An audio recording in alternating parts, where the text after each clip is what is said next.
Bienvenue dans la seconde vidéo concernant le chapitre d'arithmétique. Dans cette seconde vidéo, nous allons nous attarder sur les diviseurs. Nous allons tâcher de chercher les diviseurs de 12, par exemple.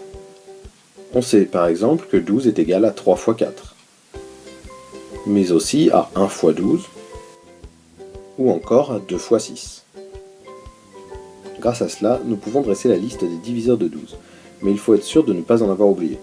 Pour cela, en réfléchissant, on peut aussi dire que 12 est égal à 12 fois 1, 4 fois 3 ou 6 fois 2. Au final, on obtient toutes les opérations suivantes qui donnent 12. Pour être sûr de ne pas les oublier, il faut les écrire de manière systématique.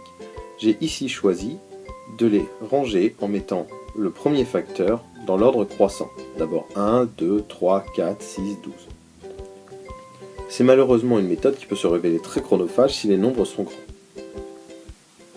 Surtout que l'on remarque que certaines multiplications sont identiques. 3 fois 4 est la même multiplication que 4 fois 3. On peut également enlever 6 fois 2 et 12 fois 1. Grâce à toutes ces décompositions de 12, nous pouvons dresser la liste de ces diviseurs. 1, 2, 3, 4, 6 et 12. Le problème est donc de gagner du temps en évitant d'écrire les multiplications qui se répètent. Pour cela, si on a écrit la décomposition de 12 comme expliqué précédemment, en faisant en sorte que les premiers facteurs soient de plus en plus grands. On remarque qu'à partir d'un moment, le premier facteur devient plus grand que le second. Ici, 4 est devenu plus grand que 3. Cela signifie qu'on peut s'arrêter. Finalement, notre recherche de diviseur peut se résumer à ces trois lignes. Vous savez maintenant comment chercher les diviseurs d'un nombre.